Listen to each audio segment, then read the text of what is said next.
Hi, everyone. This is Miss Allen. I wanted to read from the 57 bus for you today for Reading in Comp 1.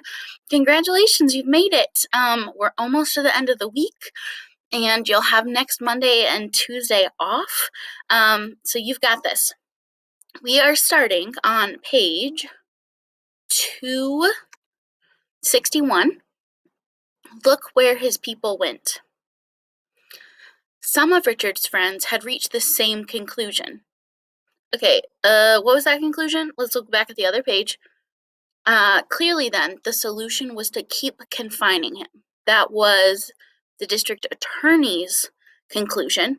And this chapter is saying that Richard's friends think the same thing. Let's find out why. Not because they wanted to protect the world from Richard, but because they wanted to protect Richard from the world. The world they knew had so many dead-end streets, so many dangerous corners, and no clearly marked way out.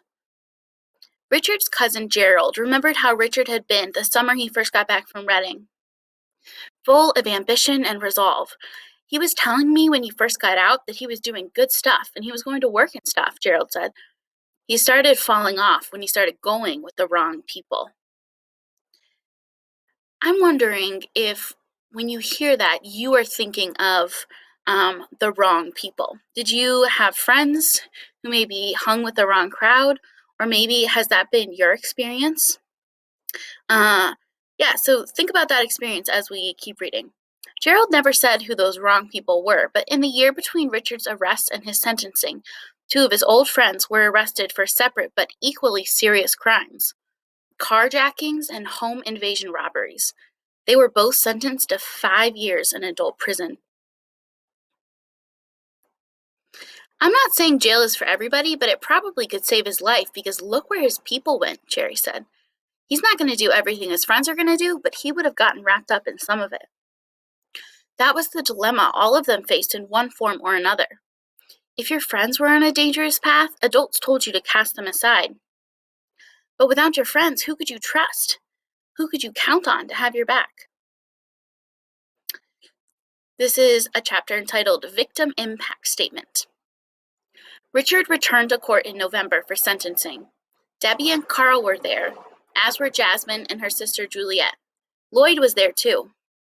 It was the first time he had come to one of Richard's court appearances. When Richard saw his family there, a smile flickered across his face and then disappeared, like a snail retreating into its shell. What's that an example of? Like a snail retreating into its shell. You're right, it's a simile. Debbie had been asked to give a victim impact statement.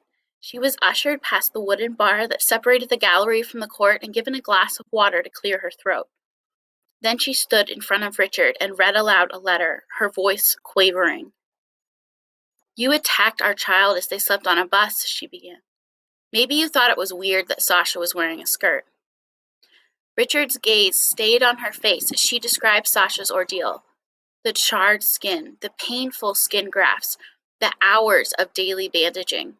His eyes filled with tears. We do not understand your actions, Debbie went on, but we also think that hatred only leads to more hatred and anger. We don't want you to come out of prison full of hate. Following the incident, communities near and far affirmed Sasha's and everyone's right to not be harassed or hurt or bullied for how they dress, or whether they are gay or trans or agender. We truly hope that you will gain some understanding and empathy in the years to come. Maybe sometime in the future, you will be coming to the aid of someone being bullied.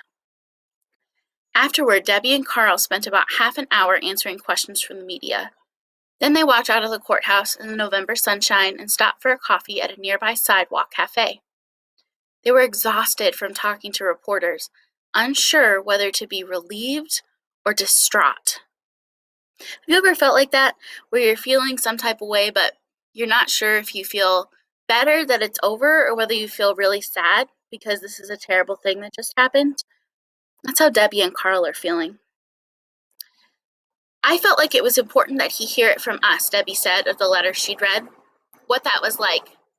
I don't want people to think, oh, it's not a big deal to us because we've been forgiving. But, her voice grew soft, I wish it had turned out differently for Richard. We got Sasha back. But poor Jasmine, she lost her son for years. I just had this wave of emotion at how young he looked, Carl said. He just looks like a kid. I hope they can make it, Debbie said. I hope they don't get crushed. He, Carl corrected. Yeah, Debbie said. I hope he doesn't get crushed. Nerd fraternity. Right away, this chapter tells us the tone's going to be a little different, and it's signaling, oh, maybe we're going to talk about Sasha now. As Richard was being sentenced, Sasha was moving out of the dorms and into Epsilon Theta, which was housed in a yellow Carnival Revival mansion about 2 miles from the MIT campus. A former Navy fraternity, it was now, as Sasha explained, a fraternity in name only. I mean, we're dry, we're co-ed, we're a bunch of nerds, they said. It's kind of like the anti-fraternity. It was the perfect place for someone as shy as Sasha, a ready-made cadre of like-minded people. Whenever I'm not in class, I'm at ET, Sasha explained. The house had many eccentricities. That's a word that means weird or unusual things. One of which was that none of the bedrooms contained beds. The rooms were for studying or socializing only. All 21 Thetans slept in an attic dormitory that was kept perpetually dim and hushed so that house members could sleep undisturbed at any time of day. When not sleeping or studying, Thetans were fond of video games, constructing and solving elaborate puzzles, playing, inventing, and reimagining board games, and pretending to kill one another as part of live-action mafia games.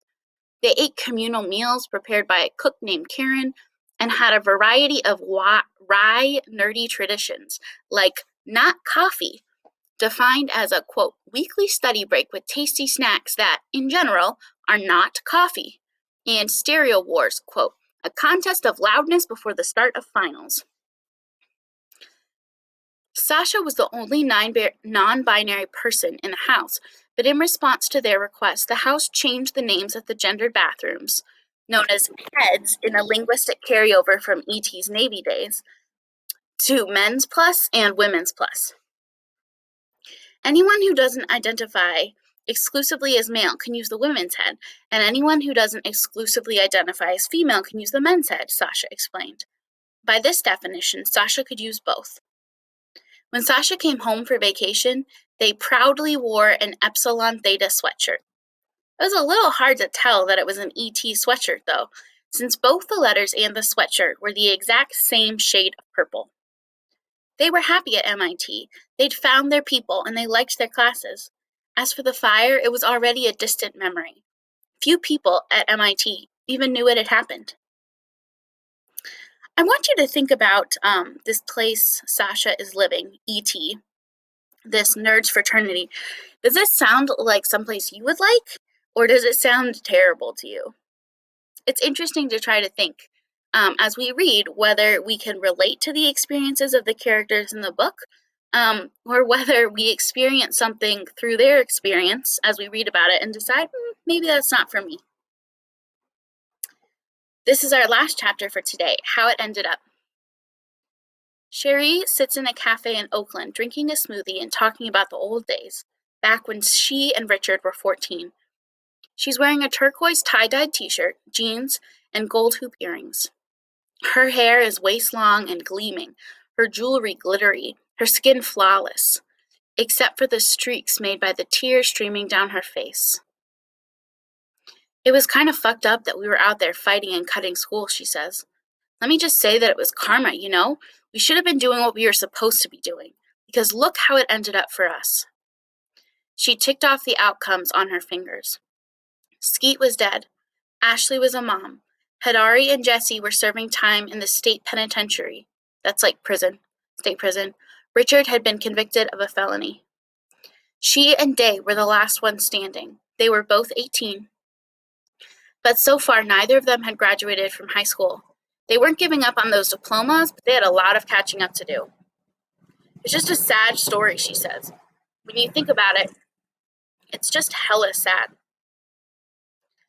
Do you agree that this is a sad story? And the other thing that I'm thinking about here is that this could be good motivation for you. You want to earn credits so that you can graduate high school on time, which is why you're working so hard on your e-learning. So go do your questions right now. Keep the PDF close by because you will need to do some writing where you include direct quotes. But you got this. Have a great day.